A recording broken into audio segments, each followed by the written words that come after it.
Сәлеметсіңдер ме балалар? Бүгінгі өтетін тақырыбымыз толықтауыш. Біз сөйлемнің тұрлаулы мүшелерін өттік. Сөйлемнің тұрлаулы мүшелері бастауыш және баяндауыш болып бөлінеді екен. Ол екеуі сөйлемнің ұйытқысы болып табылатынын айттық.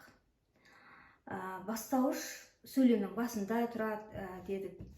Бастауышы сөйлем болады дедік. Бірақ баяндауыш сөйлемнің соңында тұрады, баяндауышсыз сөйлем болмайды. Баяндауыш сөйлемді аяқтап тұрады дедік. Енді тұрлаусыз мүшелердің бар екенін айтқан болатынбыз. Тұрлаусыз мүшелер үшке бөлінеді: толықтауыш, анықтауыш және пысықтауыш. Енді бүгін соның ішіндегі толықтауышты өтеміз. Толықтауышты анықтауыш пен пысықтауышқа қарағанда толықтауышты табу өте жеңіл. Неге дейсіздер ғой? Өйткені толықтауышты білу үшін біз 7 септікті білуіміз керек. 7 септік атау, ілік, барыс, табыс, жатыс, шығыс және көмектес. Осы 7 септіктің басында тұрған атау мен ілік басында тұрған бірінші мен екіншіні алып тастаған кезде бізде 5 септік қалады. Осы 5 септіктің 5-еуінің де сұрақтары толықтауыш болады. Оңай емес па, қандай рахат. Жаттап алуға өте оңай, әдейілеп жасап қойған сияқты. Сондықтан толықтауыш өте оңай дедік. Енді толықтауышты осы 5 септіктен тұрады дедік. Осы 5 септікті қайта-қайта бір қарап шығамыз. Рет-ретімен ғана тұр. Арасында тұрған жоқ. Арасында тұрса шатасып қалар едік, арасында тұрған жоқ, сондықтан тауып алу өте оңай болады. Енді толықтауыш сөйлемдегі амал әрекетті білдіреді. Іс оқиғаның заттық жағынан сипаттай толықтыру үшін жұмсалады. Негізінен баяндауышпен байланыста болады. Енді баяндауыш зат есімнен болуы мүмкін, есімдіктен болуы мүмкін, сын есімнен де болады, сан есімнен де болады және етістіктен де жасалады. Міне осы 5 сөз табынан осы толықтауыш болады екен. Толықтауыш туралы тағы не айтуға болады? Толықтауыш құрылысына қарай дара толықтауыш бір сөзден тұрса, күрделі толықтауыш дейміз егерде 2 сөзден тұратын болса.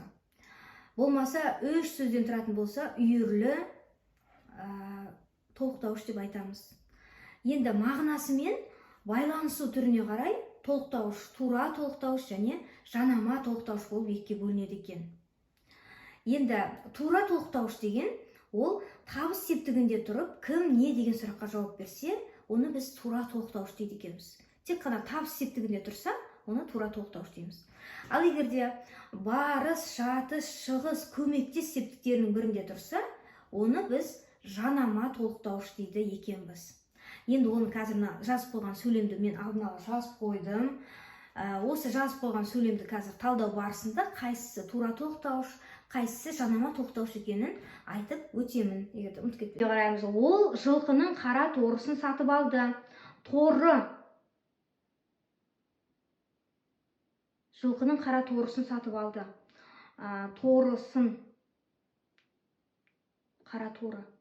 Бұл да сын есімнен болып тұр. Соңғы сөйлеміне қарайық. Өлімнен ұят күшті. Өлімнен. Түбірі өлім. Не? Яғни зат есімнен болыпты. Зат есімнен болған толықтауыш екен. Келесі сөйлемге қараймыз. Ол тау-тауды кезіп жүр. Тау-тауды. Енді ол тау-тауды кезіп жүр. Бұл жердегі тау-тауды деген зат есімнен болып тұрған тура толықтауыш екен. Келесі сөйлемге қараймыз. Ұзақ күрес біреуді жалықтырады, біреуді құнықтырады. Бұл жердегі сөйлем құрмалас сөйлем. Оның ішінде салалас құрмалас. Өйткені ұзақ күрес біреуді жалықтырады, біреуді құнықтырады десе, сөйлем өзара тең дәрежеде байланысып, баяндауыштары тиянақты болып тұр екен. Бұл жердегі толықтауыш біреуді. Бұл да тура толықтауышқа жатады, өйткені табыс септігінде тұр. Біреу дегеніміз есімдіктен болып тұр. Оның ішінде белгісіз есімдігі біреу. Кім екенін нақты айтып тұрған жоқ, біреу. Мысалы, кейбіреулер дейді, олда да кім екенін анық айтып тұрған жоқ, әйтеуір кейбіреу екенін айтып тұр. Сондықтан белгісіздік есімдігіне жатады екен. Міне солай балалар, сөйлемдерді талдадық, толықтауышты түсіндіңдер деген ойдамын.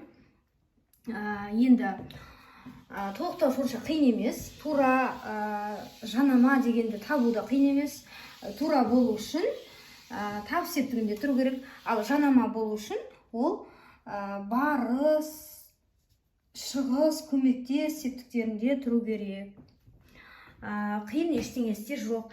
Балалар, сұрақтарың болса, міндетті түрде комментарийға қалдырыңдар. Мынаны түсінбедім, мына жерде қалай бастауыш болып тұр, мына жерде қалай толықтауыш болып тұр деген түсініксіз сұрақтарың болса, міндетті түрде комментарийға қалдырыңыздар. Лайк басыңыздар, комментарий жазыңыздар, нені білгілеріңіз келеді, сол туралы жазыңыздар. Құрмалас сөйлемнің түрлерін бір-бірінен ажырата алмай жататын оқушылар бар. Егер де құрмалас сөйлем туралы көбірек білгілерің келсе, есімдік туралы, етістік туралы толып жатқан әйтеуір қазақ тілінің салалары көп қой.